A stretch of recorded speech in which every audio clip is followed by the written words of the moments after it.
Espresso's experience in Kliptown with author, anthropologist and chef Anna Trapido. Her book Hunger for Freedom traces Nelson Mandela's journey in food recollections and recipes from his first meal of freedom through his personal transition from president to pensioner. A little earlier on in the Kliptown Museum, you mentioned a very interesting curry that you're busy making right now. Tell us the name of it and how it came to be so iconic today. Well, this is the first curry that Nelson Mandela ever ate.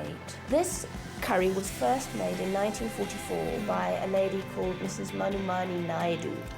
And the Naidu family actually still live in Johannesburg. And we really have them to thank for the fact that now Madiba is a serious curry man. Wonderful. Anna, take us through some of the ingredients that we need for this recipe. Well, you know, it's a classic South Indian curry in its origins. So the first thing that one does is put an indecent amount of ghee, which is clarified butter, into the pot. It will just sort of gradually melt away into a kind of deliciously sinful yumminess. Lovely. That while it's doing that, I'll talk you through the other ingredients. That the secret ingredient, Mrs. Naidu tells me, is these little black mustard seeds. Yeah. And when you put them in the pan, what's lovely about them is they start to dance. They do the sweetest little dance. The next thing we do is we add our onion.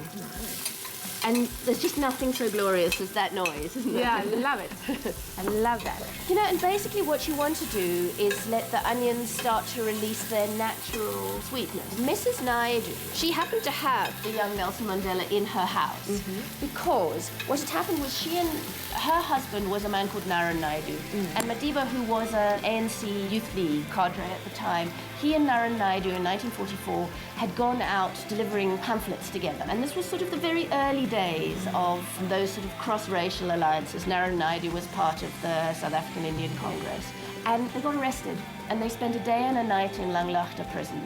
And, you know, they didn't get anything to eat, they were hungry. So there he was, and Naran Naidu, who was a kind of kind and kind of warm person, said, come home for supper when they were released from jail. Yeah. So he says he got there, and there was Mrs. Naidu, who he called Amma, which just means mother. Yes. There was Amma Naidu, and she was smiling, and she said, oh, we've got this lovely food, do sit down. Yeah. And Madiba looked in the pot, and he was terrified because he'd never seen a crab before, and he didn't think he wanted to eat one. He was very suspicious, and it was making quite spicy smells that he wasn't used to. Yeah. Now, at this point, what I'm going to do is add some ginger and garlic. Lovely.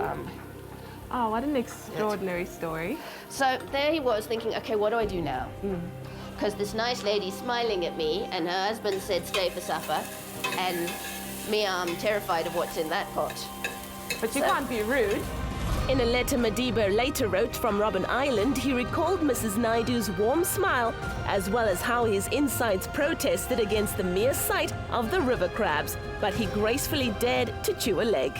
Takes one tiny, tiny taste, and he says, I discovered that it was a gentle and exquisite pleasure. And after that, I liked curry very much, and I liked the Naidu family even more, he says in the letter. And you know, the interesting thing is when he came out of jail in 1990, when he finally got back to Soweto, which took a couple of days, but when he finally got there, one of the first people he called for was Mrs. Naidu and her sister-in-law, Mrs. Pillay. And they came in saris, in ANC colours. Oh, wow. And they brought a little Tupperware of crab curry. So.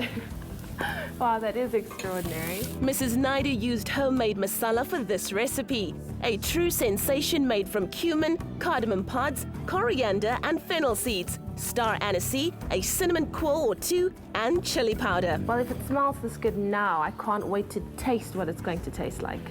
And now, what Mrs. Naidu then does is she grates 6 tomatoes. Okay.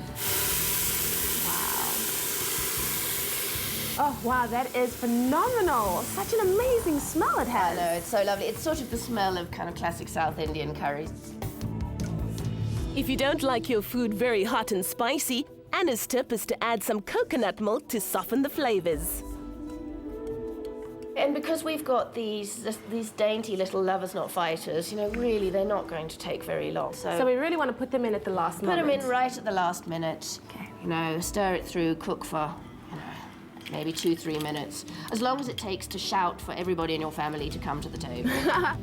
The Naidu's daughter, Naran Swami, recalls that her father was known for popping in with people over mealtimes, who then happily joined them round the family table. Now, Madiba learns very early on that food is everybody's favourite form of culture. That's right. That if you discover somebody's food, what you do is you discover who they are. Yeah.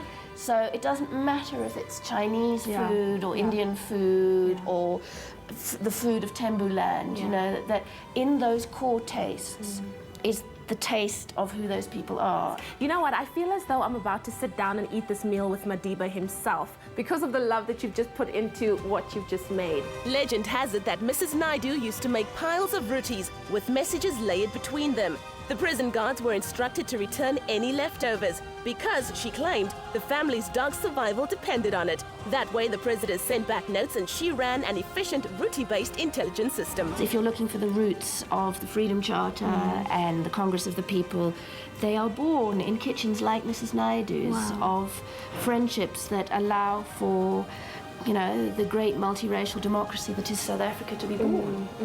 The most elementary social, economic and emotional truths are revealed in the ways that we cook, eat and serve food.